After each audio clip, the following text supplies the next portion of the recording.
வடக்கு மாகாண விளையாட்டு திணைக்களத்தின் ஏற்பாட்டிலும் முல்லைத்தீவு மாவட்ட விளையாட்டு பிரிவின் ஒழுங்கமைப்பிலும் முல்லைத்தீவு மாவட்டத்தில் 2 நாட்களை கொண்டு இடம்பெற்ற மல்யுத்த பயிற்சி முகாமினை கடந்த 12ஆம் தேதி மாவட்ட உள்ளக விளையாட்டரங்கில் முல்லைத்தீவு மாவட்ட அரசாங்க அதிபர் உமாமகேஸ்வரன் மற்றும் வடக்கு மாகாண கல்வி பண்பாட்டு அலுவலர்கள் விளையாட்டுத்துறை மற்றும் இளைஞர் விவகார அமைச்சின் செயலாளர் பட்ரிக் டிரெஞ்சன் ஆகியோர் இணைந்து ஆரம்பித்து வைத்தனர்.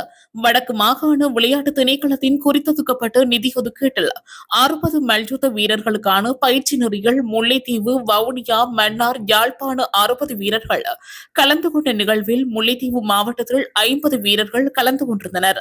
இவர்களுக்கான மல்யுத்த பயிற்சியினை தேசிய மல்யுத்த பயிற்றுநர்கள் வி. திருச்செல்வம், என். நிஷித் ஆகியோர் வழங்கியிருந்தனர். இந்த ஆரம்ப நிகழ்வில் மேலதிக அரசு அதிபர் திருமதி ச. மஞ்சுளா தேவி, விளையாட்டு திணைக்களத்தின் சிரேஷ்ட மாவட்ட தலைமைப்பீட விளையாட்டு அலுவலர் எஸ். சதானந்தன், முல்லைத்தீவு மாவட்ட விளையாட்டு உத்தியோகத்தர்கள், பயிற்றுவிப்பாளர்கள் என பலரும் கலந்து சிறப்பித்தனர்.